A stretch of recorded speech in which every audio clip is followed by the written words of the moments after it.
I'm in a garden right in the middle of London. It's very nice, nice and big, but it's unremarkable. There must be a score of gardens very similar to this within half a mile. But if this garden could speak, what stories it could tell. It could tell us about the great city that rose up around it and how it became the center of a mighty empire. It would be in a unique position to tell us about a country at war, from the threat of Napoleonic invasion to IRA bombs. And it could tell us the stories of the people who lived and visited here, from the first owner who spied for Oliver Cromwell to the Iron Lady with a passion for roses and the American president who cooked a barbecue on its lawn.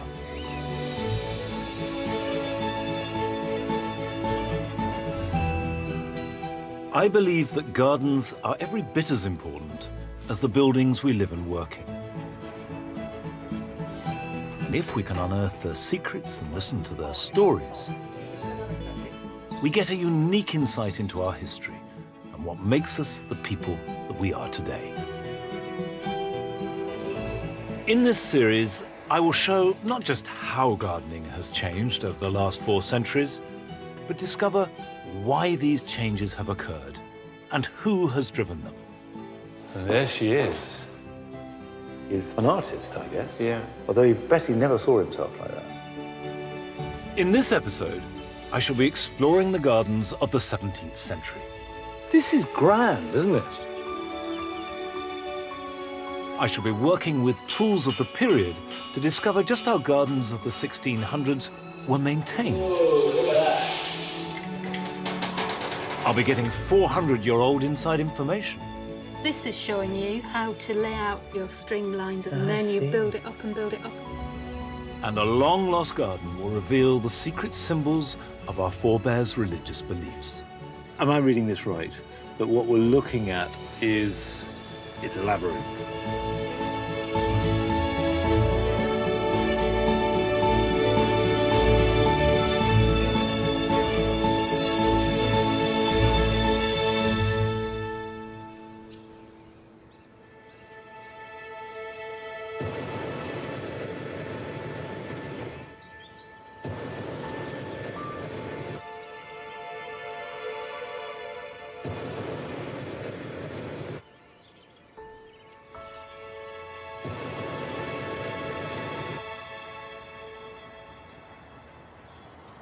I'm floating above the Cumbrian countryside, and directly below me is the garden of Levens Hall.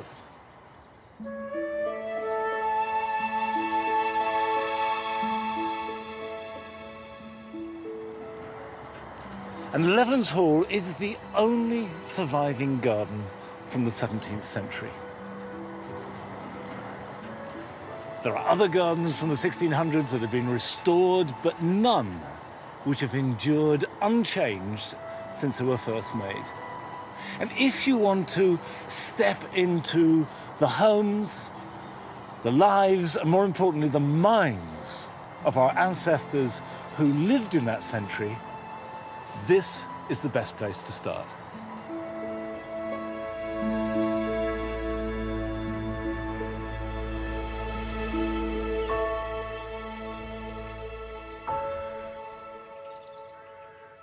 Levens Hall was first laid out in 1692, at the end of a century marked by great changes and upheavals, as well as advances and achievements, all of which transformed the country's gardens.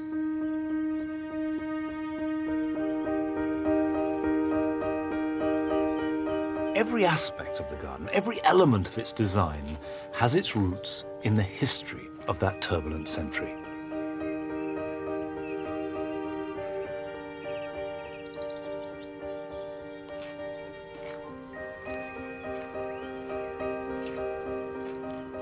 Over the past 300 years, it has matured and evolved in a way that its makers could never have envisaged. But where other gardens of the period have fallen into ruin or been completely refashioned, here the original layout survives and has been lovingly maintained. Levens owes its longevity to the continuity of 11 generations of the same family that have looked after it. And for the past 39 years, the custodians of this extraordinary garden have been Hal and Susie Baggott. This is the portrait of Colonel James Graham, who was privy purse to James II, so he was very prominent in the Stuart court. He looked after the finances of the king. So a powerful position. Oh, very Big powerful. position. Right. And he bought this house, did he? Oh, yes. And has it been bought and sold since then? No, that's the only time it's ever changed hands. And who did he get to make the garden for him? Well, he brought in Beaumont, Guillaume Beaumont, French gardener, who had worked for King James. Plans drawn up 50 years after the garden had been completed give us a sense of what Beaumont's original vision for Levens Hall may have looked like 300 years ago. I just love the little figures. I mean, look at these two rather grand ladies standing at the front door. I love the man with the tricorn hat wheeling his wheelbarrow. lovely. The lovely hedge walks. And these are the original beech hedges of the time. And they are now enormous in the garden. The main topiary area is there.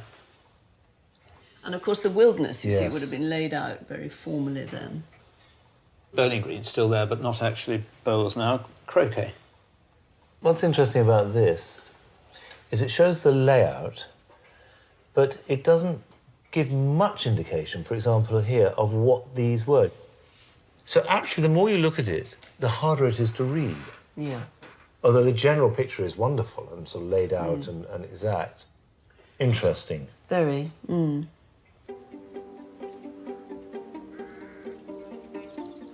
The only plan of Levens Hall provides a tantalizing hint at the mind at work behind the garden, but the details remain frustratingly elusive.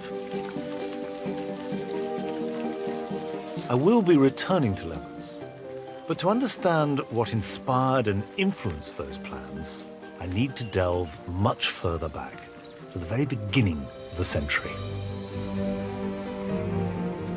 I'm on my way to visit a building that I've never seen before, but I've read an awful lot about.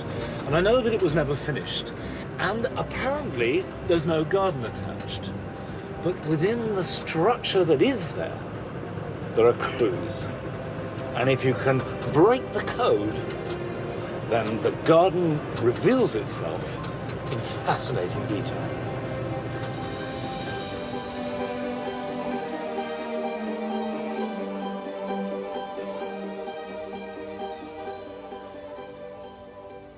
This is Lyveden New Build, and it's a garden building.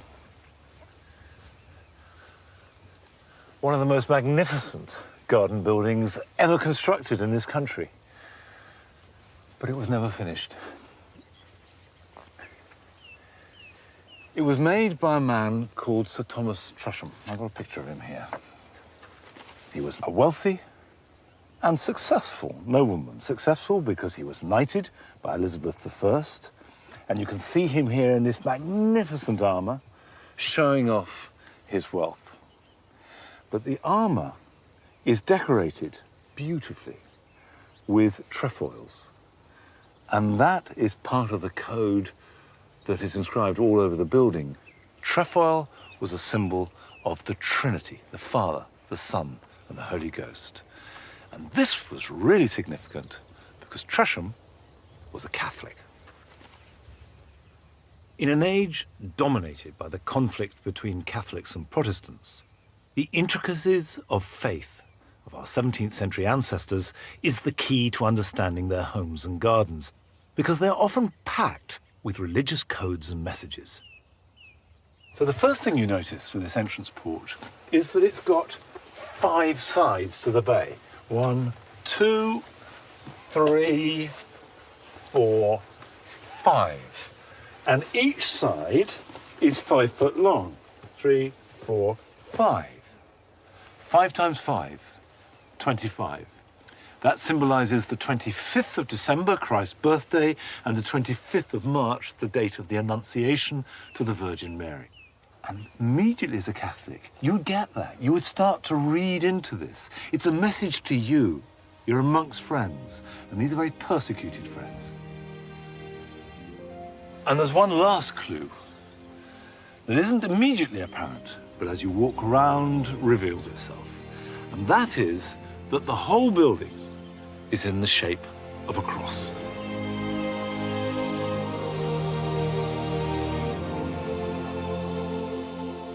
On account of his Catholic faith, Tresham was constantly in and out of prison, which is one of the reasons why his plans for Lyveden were never completed. This building, which he called the Lodge, was intended to be a banqueting house where fellow Catholics could gather in relative safety.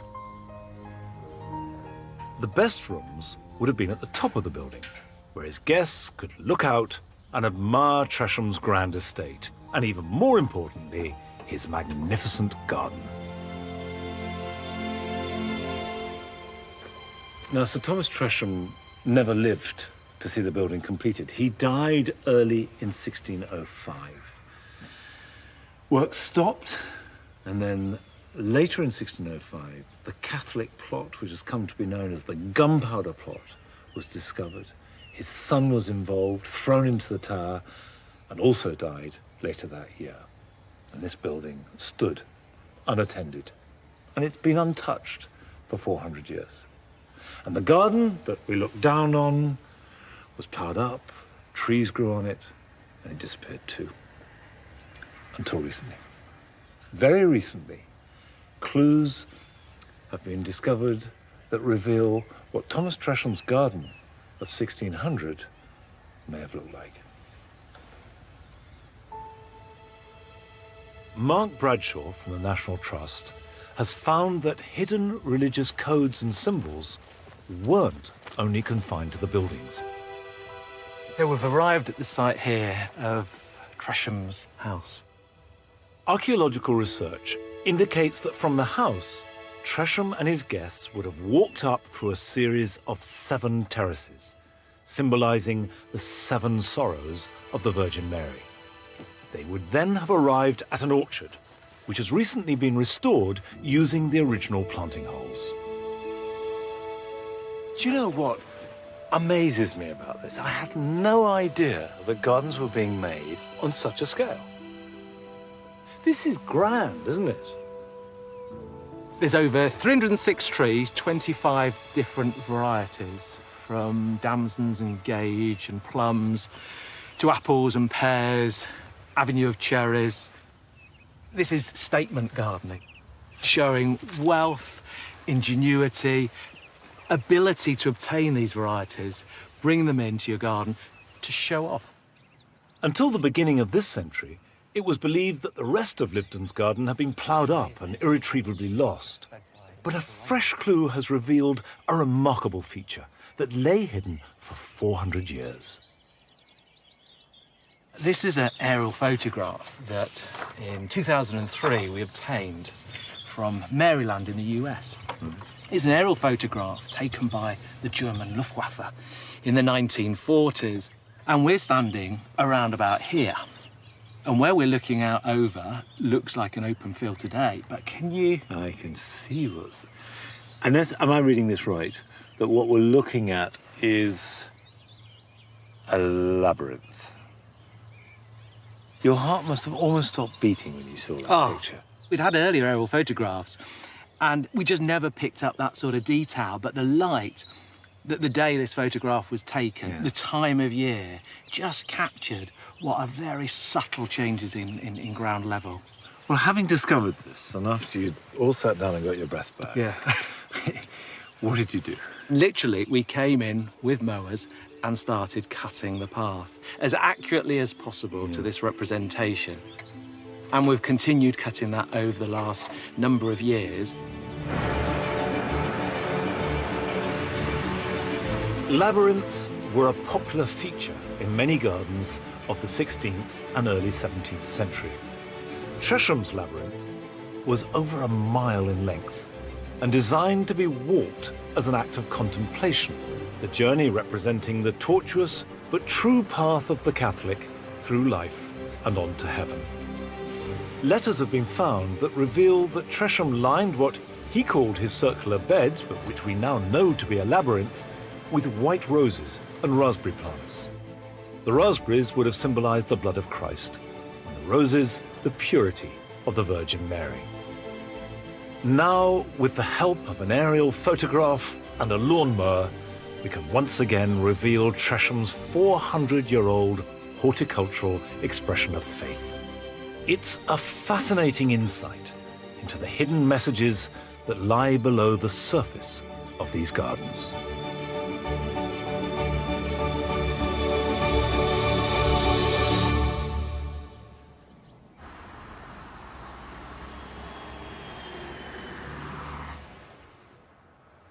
Lyveden has revealed and hinted at some of the clues to the secrets of the 17th century garden, but I'm now keen to discover more. So I've come to the Lindley Library in central London, where the Royal Horticultural Society holds some of the earliest books published on the British garden. And straight away, I realise that I've underestimated what good records there are from this period. This is the period that is like the Dark Ages in many ways, but clearly it's not. It's not if you can turn to primary sources to books. I mean, in terms of what's left on the ground, Nothing. it is. There's nothing. But luckily, it's the time when there's an explosion in printing and there's an explosion in publishing. The archivist Fiona Davidson has selected some gems from this burst of publishing that tell us a huge amount about our 17th century forebears' relationship with their plants and gardens. And they're beautiful objects too, and they're lovely. What's this book here? The Gardener's Labyrinth, which is often quoted as being the first popular gardening book in English, so it's a good place to start. And when was it written? It was written, this copy's 1586. And there is a very ornate, patterned form. What's going on there? So these are designs for knot gardens, and you'll find there are quite a few of them. And that's like a labyrinth. So entwined, elaborate hedges made out of thyme or herbs of any kind, maybe box, but low hedges. These were there for the gardener to look at and get some inspiration from. But if you look at the book along next, it gets more practical, because this is showing you how to lay out bits of string in order to calculate your square and get your dimensions right. What was the reason they were using these very elaborate forms? Well, we think that it's to do with having control over nature and showing that there's a pattern and there's a plan to creation, and you've made it, you've built that pattern, so you've demonstrated that you've got an understanding of complexity, but you've also got control. You've got control, and it is to the glory of God. Yes, this out of the way. Like Tresham's labyrinth, using patterns to reflect order was one method to communicate religious messages, but there was also another way. This is the rather elaborate frontispiece, and it's the Garden of Eden, this idea of God as a gardener and creation as a garden. These are the beautiful plants for your paradise garden. But what's really interesting about it is the mixture of plants that you recognise. Well, I can see tulip, pineapple. So these are the plants of the New World as well. Yeah, so you've got there's a lily. cactus as well. And what's that? This moment in history, it's the mix between the exploration and mythology, because this is the Tartary lamb. It's this idea that somewhere in the mysterious East grew a plant that sent up a shoot, and at the end of the shoot, little lamb grew and then would eat its way around, still tethered like an umbilical cord to the shoot, and then it would run out of grass and it would die.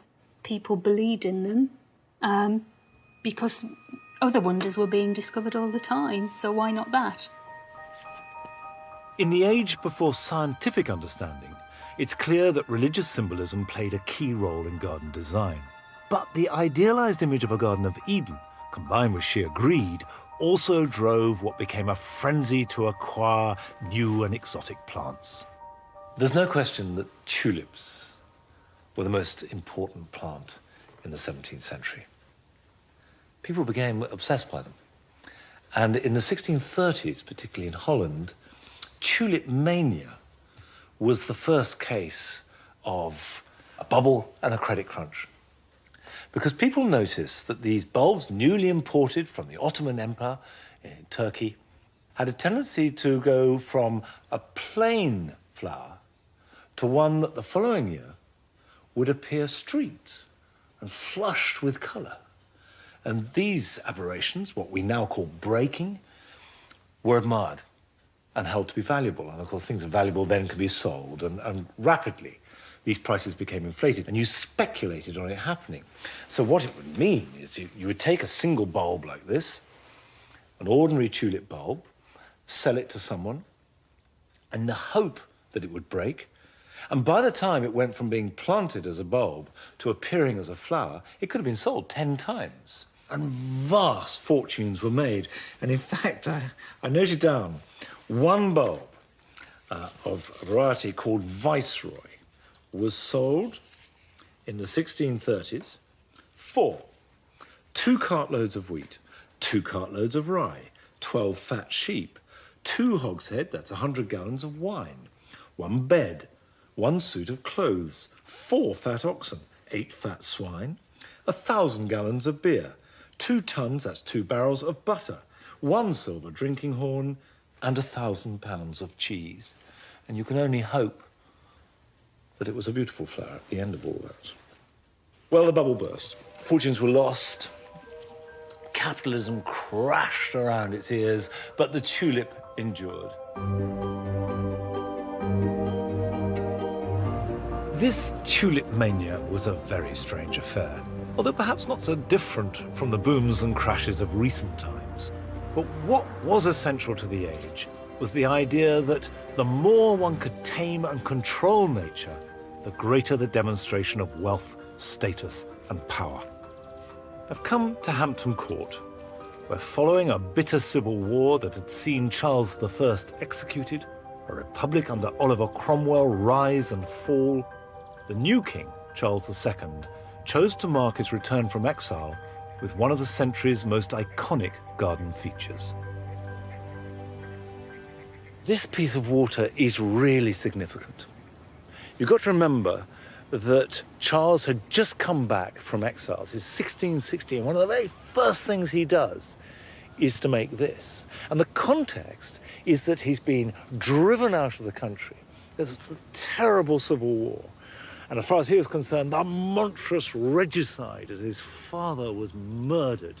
So he returns, and he does this. What it does is slice through the landscape. It straightens a river. You've got the avenue flanking it either side, so nature is dominated. And this was designed to be seen from the palace, looking out. And everybody there would have read the message, which was that I am in command, not just of you, my people, but of nature itself. The Long Water introduced a French style that had inspired Charles during his exile in Paris. And for the privileged few who could afford it, his return to England heralded a new era of extravagant garden building. At the vanguard was a neighbour and close ally of the king who ploughed a fortune into building one of the most fashionable homes in England.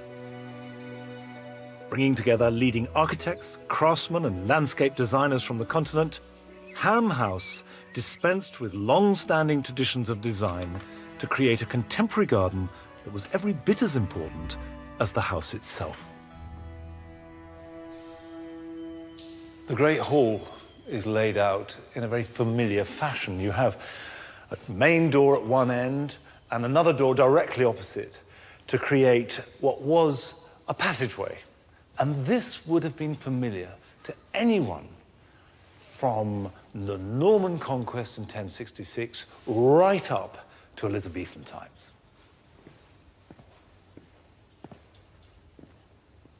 But what was new was the way that what would have been the old cross passage was designed along the line of the main axis of the garden. So for the first time, house and garden were designed as one entity. And this is really the turning point from a medieval arrangement to one that became essentially Baroque. Ham was extended and remodelled in the 1670s with all the drama and magnificence of the Baroque style. And in doing so, the splendour of the new garden was revealed wherever possible from inside the house. As at Lyveden, the reception rooms were on the first floor, so the guests could view the ornate planting of the French-inspired parterre from above and admire the owner's impeccable taste. These changes were propelled by an extremely ambitious woman who inherited Ham and then transformed it into the exquisite house and garden that we see today. Here we are in the long gallery. I wanted the house steward, Camilla Churchill, to explain to me how this woman, Elizabeth Lauderdale, could afford the vast expense of all this. And there she is, with her black servant. And she's got her hand on roses, which signify fertility. So she was possibly pregnant with her first child. And what sort of person was she? She was very well educated. She was able to befriend the right people. Who were the right people? The right people, well, she was a royalist. She was friends with Charles I. While the Civil War happened, she was also friends with Cromwell. It seems that through a combination of guile and charm, Elizabeth managed to hide her true allegiance to the exiled Charles II in France. And while publicly she endorsed and befriended Cromwell, in secret she was plotting behind his back, passing on intelligence from the privacy of her garden at Ham.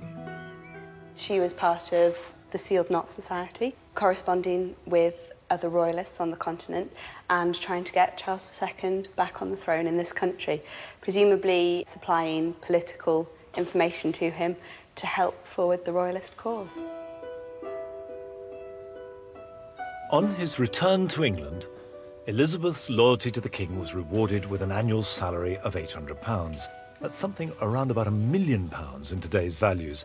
And she spent this newfound wealth on extending the house and creating a garden that reflected contemporary fashions. Medieval knot gardens were swept away and replaced with something we would consider very familiar, even very ordinary today. By the 1970s, the garden was pretty overgrown. And the decision was made to restore it to its heyday 300 years previously, in the 1675, just after the extensions of the house were done and this garden was laid out. And at first glance, these great expanses of lawn seem unlikely. Think of formal gardens consisting of hedges and patterns. But actually, these plats, as they were called, were a symbol of wealth and control.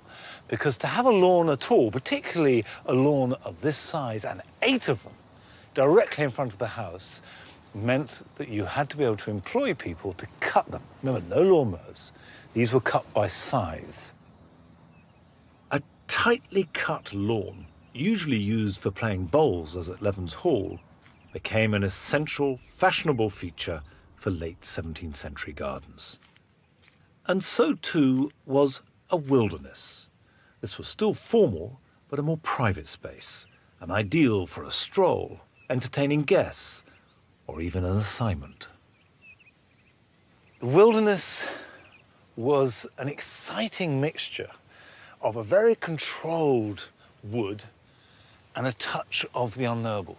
Somewhere that was just a little bit outside normal life, a little bit of frisson of danger, but very, very organized. So you have these trees, pruned so you can see through them, with hedges clipped tightly underneath them. And this use of space, of bringing the wood into the garden and the garden into the wood, exactly fitted with the new spirit of the age.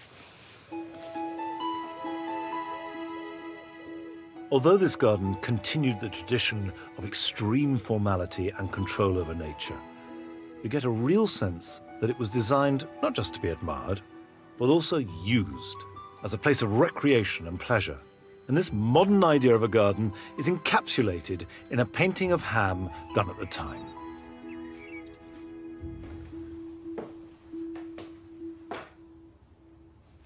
This is one of those iconic images that, if you're interested in garden history, pop up again and again.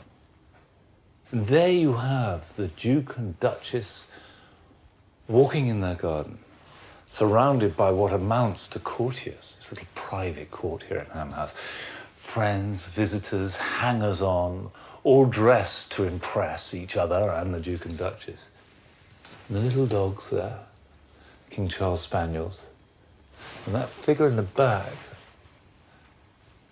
yes, sort of rather brooding figure of a priest following on behind, and the page boy bowing low. So this moment court of extravagance, of a couple in their prime, dominating their world. But this is somewhere where their lives are being lived, and the garden is working as part of the household, rather than just serving the house. And that's a big change. That's an important shift in the use of a garden. Alongside this evolving use and design, the contents of our gardens were also significantly changing in this period. It was a pioneering age of ever more adventurous travel and trade, which saw the influx of new plants from around the globe, many intended for the dinner table. I wanted to find out what people were eating in the 17th century, and if that differed very much from what we eat today. Hello, Vicky. Nice to see you. Hello. Those look really good. Oh, thank you very much. Yes. I love the smell Can't beat fresh carrots. of a newly pulled carrot in the morning. I've come back to Hampton Court, where Vicky Cook and her team have recently restored one of the palace's period vegetable gardens. We have this idea that they ate meat and then hardly any vegetables at all. Ah, right. Yes. Well, vegetable eating started to be popularised in this era. I think partly due to revolutions in the way that they grew things. Yeah. They had better knowledge of how to get good crops from the land. Yeah. But also, it was, I guess, partly a fashion thing. People were maybe more aware of the health benefits of eating more vegetables. Carrots were originally purple and white, and then they had some were selected to be yellow. So when did orange carrots come in? Orange carrots came in the 17th century, and they were bred by the Dutch in about the 1650s. Some say it was as a patriotic gesture to the House of Orange. But these are the purple ones. So that's beautiful. Absolutely gorgeous, aren't they? And have you got any white ones? We've got some white ones here, yeah. Well, yeah, see, that's fantastic. OK, there's carrots. Let's move on. Yep. You've got rather an overgrown, what looks like, I don't know, radishes, are they? Yeah, we have some very overgrown radishes, but they've been left for a reason. Oh. So these are radishes that have gone to seed, but they would have eaten the radish pods as a delicacy. Well, the pod is quite tough. But to be honest, that isn't the nicest thing I've ever eaten. What strikes me is the variety of produce that was being grown. In fact, it's a much wider range than most of us grow or eat now. Costumary would have been used to flavour ale. It has a very strong, distinctive flavour. And they use quite tanniny things for beer because it helps preserve it. Oh, gosh. Yeah, it's quite... Wow. Also listed as a salad ingredient, but I think that would have been... OK. Is there anything that they conspicuously didn't grow? In the 17th century, things like potatoes and tomatoes and runner beans, they were very new. They would have been novelties. Right, and yet they're pretty much staples for us, aren't there? There aren't many gardens that grow vegetables that don't grow a tomato or two, exactly, or potatoes. that's it, yes, but would have been dangerously exotic and people were a bit suspicious of these fruits, which are all in the same family as deadly nightshade. That's interesting. Like your lettuce, they're looking really good. Yeah. Did they eat lettuce as salad as we do? They might have boiled it, but I don't know. Boiled the lettuce? Probably. They seem to boil quite a lot of things. Exotic new varieties of fruit and vegetables coming into the country weren't always equipped to grow in our climate. But gardeners have managed to work out an ingenious method of nurturing them through to their precious harvest. Oh, look, you've got some melons. We have actually got some melons. Melons would have been grown in hotbeds, which were an important feature of any aspirational garden in the 1600s. So how are these hotbeds made? So a hotbed would have been a construction, a little bit like you can see here, raised off the ground, and they would have used a very fresh, strawy, manure-y mix straight out of the stables that would create heat as it breaks down. And that is providing an artificially warm environment for the seeds to germinate Yep. and the young plant And to then grow. the plant to grow, yes. Yeah. You really need to protect them in those very early months. Yeah, around August, September time. That's it, yeah. But even earlier, I mean, they were very keen that that you would show off your status by having a melon out of season. So, you know, some gardeners said that they could produce melons by May for their table, which is quite an impressive feat. As our 17th century ancestors sought better methods for growing plants out of season or from tropical climates, they increasingly began to challenge old superstitions that were based on tradition and faith, and to embrace a new world where intellect and science was applied to gardening for the first time. The Age of Enlightenment had arrived. I've come to the country's first botanic garden, made specifically in Oxford to observe and study plants. The way that people were thinking about themselves, about the physical world, and of course that included plants, and explaining it was changing radically. And actually this amounted to a revolution in the way that we were looking at the world. And the effect of that obviously changed gardens and still affects how we make and view gardens to this day. To see this legacy for myself, I'm paying a visit to the Department of Plant Sciences at Oxford University, where the collaborative study of science in the late 1600s transformed our knowledge of plants. We're particularly interested in using this very simple plant to understand how rooting systems grow and develop. We can identify genes that control those traits. Then we can begin to use this information to enhance crop productivity. Today, this genetic modification of plants has raised a passionate ethical debate. And I wondered whether, in an age ruled by such profound religious beliefs, the work of 17th century botanists was greeted with similar skepticism. So, tell me what we got here. It's a book herbarium, and it dates from about 1680. So it's over 300 years old. Stephen Harris is the Druce curator of the Oxford University Herbaria, and it still houses some of the first collections and studies of plants in this country. What we have here, then, is a whole series of dried plants. The interesting thing is that they have been carefully collected, carefully, beautifully preserved, and recorded, and an attempt to organise and understand the interrelationship. Not only necessarily preserving the stuff in the form that we have here in terms of these dried plants, but also in terms of being able to grow things. How do plants respond to the environment? People were starting to ask explicit questions, and more importantly, they were actually manipulating things. They were changing things. They were essentially doing experiments. Research into the behaviour of plants had, by the 1720s, led to the crossbreeding of different species. And this was a pivotal moment in the story of our gardens. This is a specimen of a plant called Fairchild's Mule, and it is in fact the first artificial hybrid. It was created by a chap called Thomas Fairchild. He was a nurseryman in Hoxton, and it's a hybrid between a carnation and a sweet William. And what was the reaction to Fairchild's Mule? People started to get a bit queasy about what the implications of this might be. If you can create something else out of two different species, then where does that place your ideas that species were somehow God-given? They were fixed. Mirrors in some ways the sort of GM debates we're having now. Yes, I think these sorts of discussions where you get these fundamental changes, perhaps in ideas and in beliefs about, if you like, the role of genes and genetics in our general lives would have been very similar.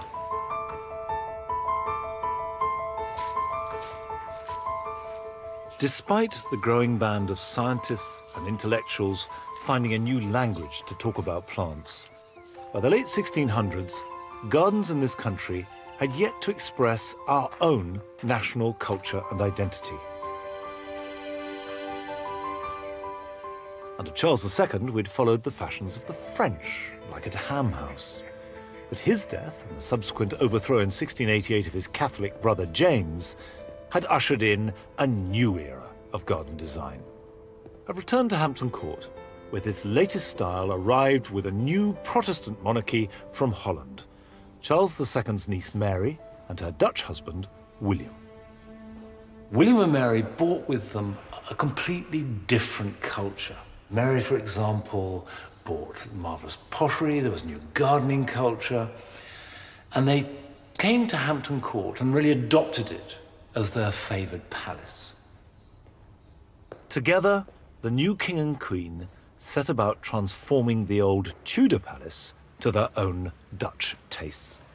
But just 6 years into their joint reign, Mary died, and it was left to the grief-stricken William to complete the task. I've been given permission to go up on the rooftops to look at the result.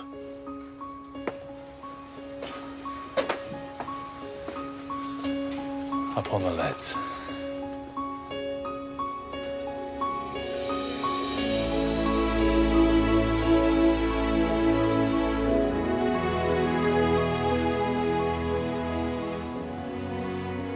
That's fantastic.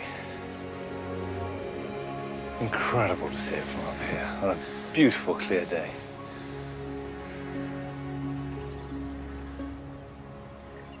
And what it brings home is the particular Dutchness of it. If you think that the great enemy was Louis XIV in France, and Louis had Versailles. Versailles, which by the 1690s was the great wonder of Europe. This vast garden and court, which stretched out literally as far as the eye could see. And it set the tone for all aspirational gardens. But what William brought was a completely different sensibility. Whereas Versailles looked out with its great avenues and domination, there was something inward-looking about Dutch garden, something contained and precise, almost finicky. And of course, in many ways, that appealed more to the British sensibility with its enclosed gardens than it did the French. And immediately it was taken up by the British.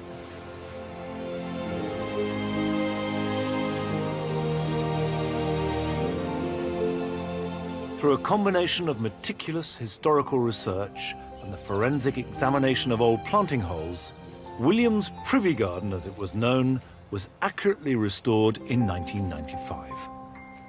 Now, the whole point about the Privy Garden was that access to the king was a series of stages. And in the palace itself, you went through reception rooms that got smaller and smaller until you reached the royal closet, where the king could speak to people one-to-one, or just 2 or 3 people. And so it was with the garden. You were only allowed in here by invitation. The court couldn't mill around. So this was personal and it was private, but he's a king. It wasn't as though he was out here weeding. This was magnificent and intended to be so from the outset. To the modern eye, it's a magnificence that's slightly hard to read. There seems to be too much space between the plants. And the topiary, the one abiding garden feature that William and Mary brought with them from Holland, are all tiny compared to the large Gothic creations that we have become accustomed to. I'm intrigued to know how the estates and gardens manager, Graham Dillamore, keeps them so small and tight. I mean, I grow some topiary, and I know that although they're only about 20 years old, however tightly you clip them, they just get steadily bigger. Yeah. There is this weird thing. Yeah. Trying to get out and trying to break free from the shape. Well, it wants to be a tree, doesn't it? Wants to be a tree, yeah. How do you get them to be as tight as this? Real control over nature, and it begins at a very early stage when you get the plant very, very young. You have to keep clipping it, keep controlling it, and eventually it just firms up. It just stays within its framework. And in the 17th century, they'd worked this out. They cracked that. Yeah, they mastered it, and it's about quality over quantity.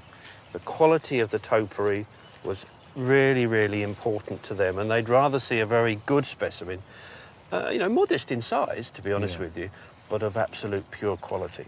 And did that apply to just you and Box, or were they toporizing lots of things? Well, it was that era where the control over nature, as I said earlier, was absolutely king. And wherever possible, they could exercise their power over nature by clipping everything. So we find in the Privy Garden, for example, they would have clipped the hollies, they would have clipped the roses, the honeysuckles, the lavenders, the Philadelphus, all would have been clipped to shape. Just to give that example of, I'm the king, and I can make plants grow to whatever shape I like.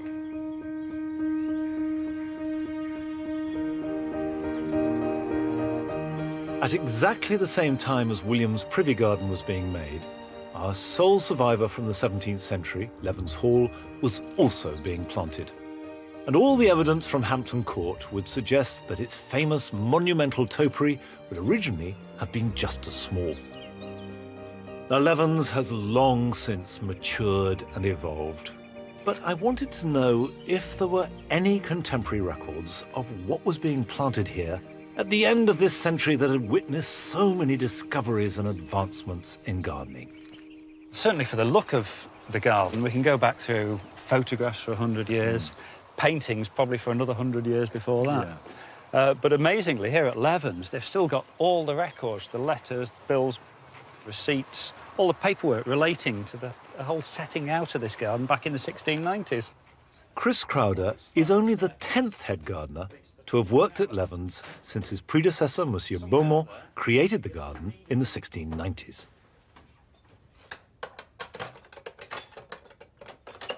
He's taking me behind the scenes to a fascinating treasure trove of records from the garden's long history. Everything that's gone on at Levens for centuries. It's all here. It's all stored in these boxes. £1.5 pound of onion seed, 2 ounces of radish, lettuce seed, 2 quarts of French bean. All this, the evidence is here, so we know exactly what he sowed. The sort of things that he was ordering at that time, the sort of things that were being received. 1,000 tulip roots, 200 double jonquil, 200 ranunculus. They're fairly substantial numbers. Well, you know that 50 years earlier, tulips were going for vast sums of money, and that they were really precious. The concept of a border, as we know it, didn't really exist, did it? No, perhaps not the way we fill them. That's the difference between now and then, isn't it? Back in the 1600s, was looking at individual plants. If you see old illustrations, they would have been in plant and a lot of bare soil, and they would have focused in. Which is why when I look at 1,000 tulip roots, I'm thinking, that's interesting. Maybe the world is changing. Were they beginning to mass plant? It's possible. The very late 1600s. It might have been the cusp of that new era. So it was a period of revolution, really. It's a very fascinating moment to see a garden being developed, and it's all here. As autumn comes round, so too does the annual ritual of cutting the famous hedges and topiary. Today, the gardeners use hydraulic lifts and the latest power tools. But I'd like to know how a task like this would have been achieved in the 17th century. So I'm on my way to visit a blacksmith to help make a pair of period shears.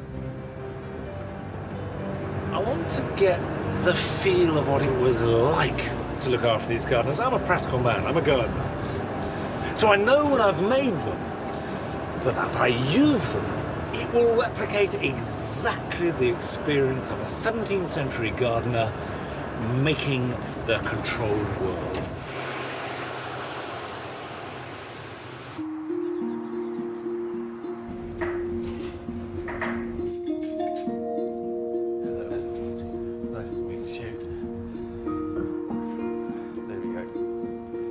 Long before the advent of mass production, toolmaking was a bespoke craft where the relationship between a professional gardener and a blacksmith like John Beavis was absolutely vital. What I've got here is a billet prepared ready, and once it reaches its temperature, out onto the anvil and quickly bang it together. And we're almost there, actually, Monty.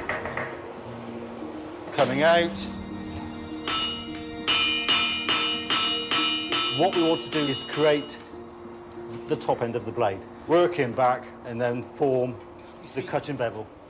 The billet is made up of a strip of wrought iron and steel, fire welded together, which John then slowly hammers into the shape of the blade. This is folding a bit, isn't it? That's right. So it's correcting what you do.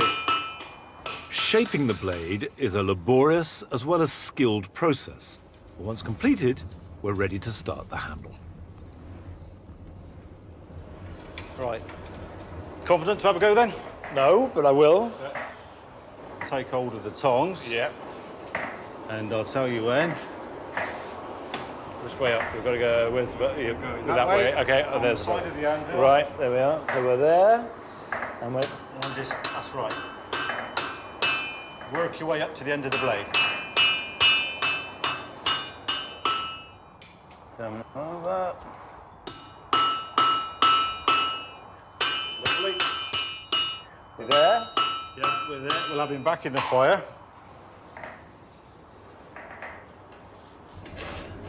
Right, we're almost ready. Okay, I'm going to keep out your way. Set it down. Right. Quite a difficult process. We need to get on the side of the anvil, hammer half on, half off, and hammer it down. And then bring him up and take him through.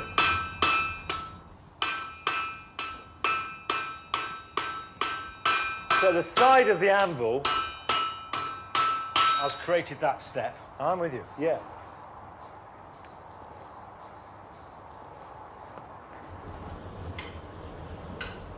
Prepare yourself, Monty. All right, okay. Your turn to have a go. Righto. Vice-like grip. Fine.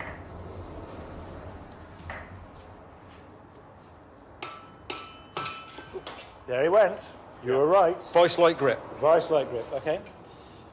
Let's pick him up. Whoops, quite tricky. So,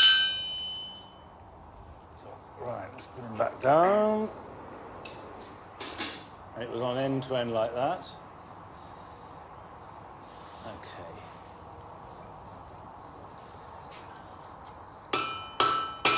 Now he went again. Well, so what was I doing wrong? Just simply not holding it hard enough? Simply not holding it hard enough. That's a bit humiliating.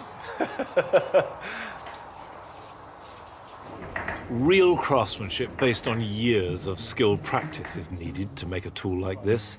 So I leave John to finish making the shear's characteristic curved handle. There. And you simply scroll tongs in and take him round. And then square him up on the side of the veil. And that's him basically done. Let's burn him on. So the handle's here with a hole drilled in it. Yep, and all we need to do is push him on.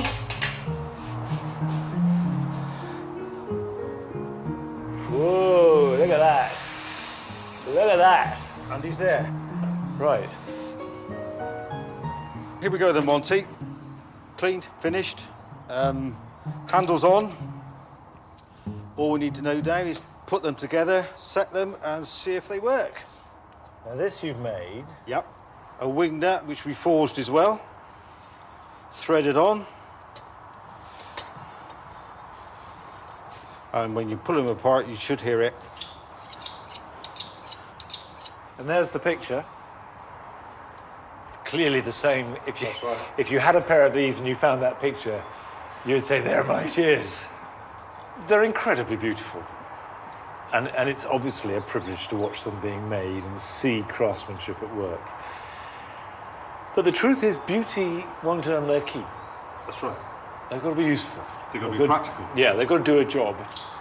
So I'm now going to take these to the oldest surviving garden in England with an enormous amount of topiary to cut, and I'm going to try them out.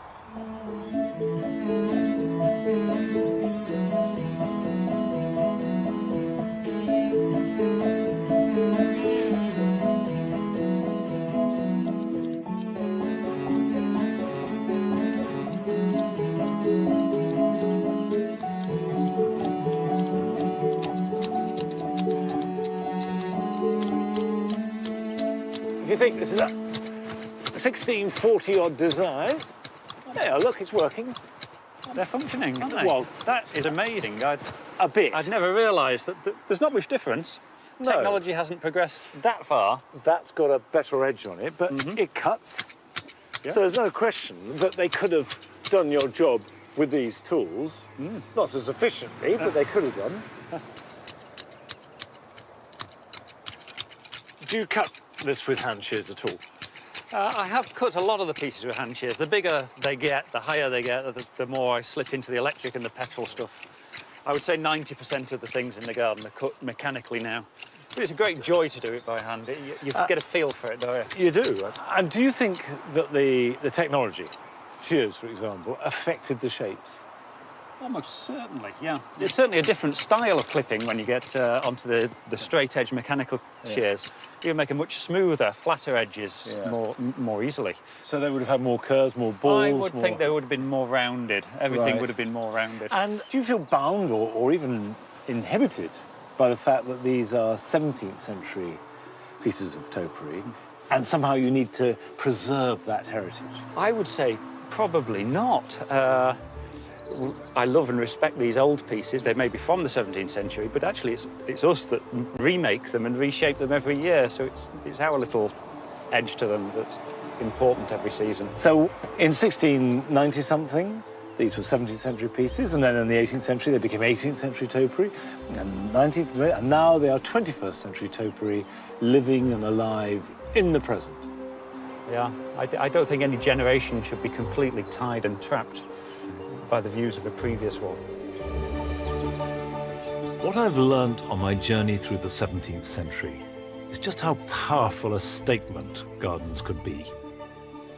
They weren't just a space to entertain or while away the hours. Gardens defined who you were and what you stood for, whether it was your faith, your understanding of science, or your wealth and status in society.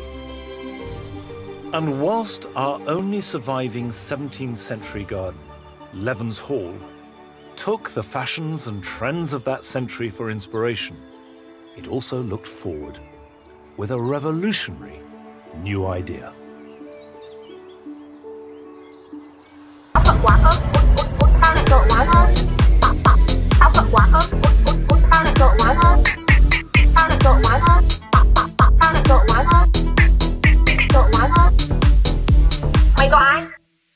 Đừng bao giờ dạy con rằng là đi ra ngoài nhớ mắt nó đánh chết rất ngu.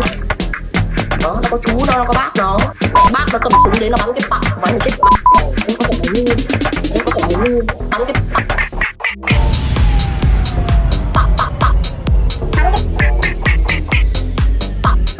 pặc. Em có thể là ngu. Nó có chú nó có bác nó. Em có thể là ngu. Nó có chú nó có bác nó. Bắn cái pặc pặc pặc pặc. Em có thể là ngu. Bắn cái pặc pặc pặc. Pặc. Bắn cái pặc pặc. This garden is that the very first thing that Monsieur Beaumont did was quite unlike anything else that had been done in the 17th century, and that was to build a ha-ha. This is the first ha-ha ever known in this country. And the point of it is you have a wall which keeps out the cattle or the sheep in the park, but no barrier to the eye. So from the garden you look out and include the countryside as part of your gardening view. Now this, not the topiary, not the bowling green, no other feature. It was this that was to revolutionize gardening in the next century. That is another story.